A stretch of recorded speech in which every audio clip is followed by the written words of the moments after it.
It was raining the night she came back. Not the loud kind of storm that shakes windows, but a quiet, steady rain that feels like a memory tapping gently on your shoulder. I was sitting alone in my small apartment in Chicago, the city lights glowing outside my window, thinking about nothing and everything at the same time. 5 years is a long time. Long enough to change careers. Long enough to move apartments. Long enough to learn how to live without someone you once thought you couldn't breathe without. Her name was Emily. We met in college, two dreamers with cheap coffee and expensive hopes. She used to laugh with her whole heart, the kind of laugh that made strangers turn and smile. I fell in love with her slowly at first, then all at once. We used to sit on the rooftop of our dorm building, watching the skyline and making promises that felt bigger than the city. She wanted to become a writer. I wanted to build something of my own, a business that would prove I was more than the scared kid I used to be. We thought love was enough to survive anything. But life doesn't always move the way promises do. After graduation, she got an opportunity in New York. A publishing internship she couldn't refuse. I was offered a job in Chicago that I desperately needed. We told ourselves distance was temporary. We told ourselves we were strong. At first, we called every night. We counted days until visits. We sent long messages about missing each other. Then the calls became shorter. The messages became fewer. The silence became heavier. One night, during a video call, she looked at me with tired eyes and said, "Maybe we're holding each other back." I tried to argue. I tried to fight. But deep down, I knew she was scared. So was I. We ended it softly. No screaming. No blame. Just two people pretending they were strong enough to let go. And then she was gone. 5 years passed like chapters in a book I didn't want to reread. I built my company from nothing. Long nights. Early mornings. No weekends. Success came slowly, then suddenly. I moved into a better apartment. Bought better furniture. Wore better suits. But sometimes, on quiet nights like this one, I still heard her laugh in my memory. I never dated seriously after her. I told myself I was busy. I told my friends I wasn't ready. The truth was simpler. No one ever felt like home the way she did. That night, around 10:47 p.m., someone knocked on my door. I wasn't expecting anyone. The knock came again. Gentle. Hesitant. I opened the door. And there she was. Emily. Her hair was longer. Her face more mature. But her eyes were the same. For a second, neither of us spoke. The rain shimmered behind her, streetlights turning every drop into gold. She looked like a memory standing in real life.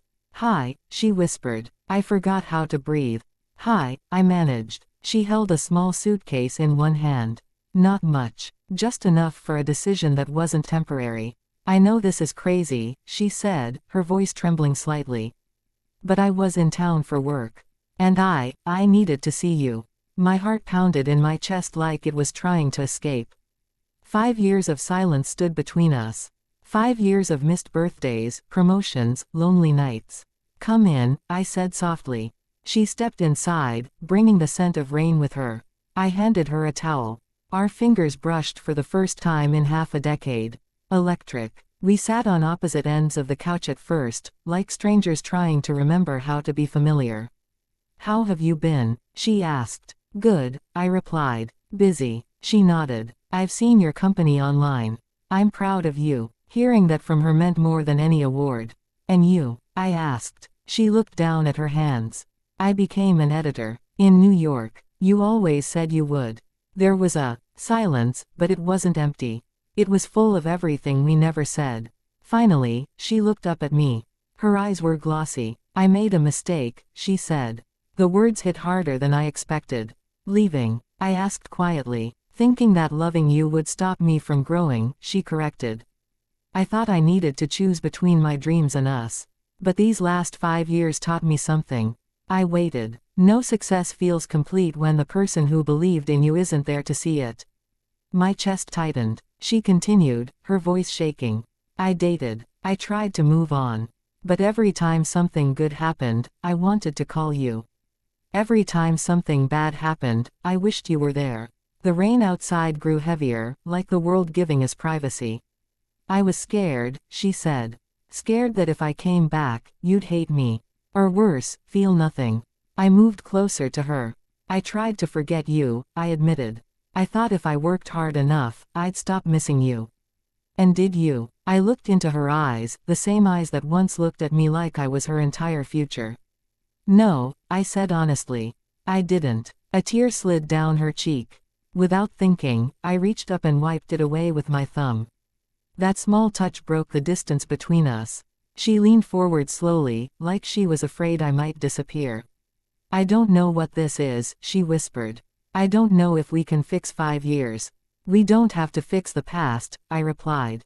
We just have to decide about tonight. Her breath brushed against my lips. I never stopped loving you, she said. The words I had replayed in my imagination for years were finally real. I cupped her face gently.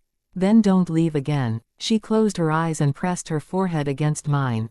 I won't. When we kissed, it wasn't rushed or desperate. It was slow, familiar, like coming home after being lost for a very long time. Outside, the rain softened. We stayed like that for a while, wrapped in each other, feeling the weight of 5 years slowly melt away. Later, as we sat together on the couch, her head resting on my shoulder, she whispered, I almost didn't knock. I smiled and kissed her hair. I'm glad you did. Because sometimes love doesn't disappear. Sometimes it waits. And that night, after 5 long years, love found its way back to my door.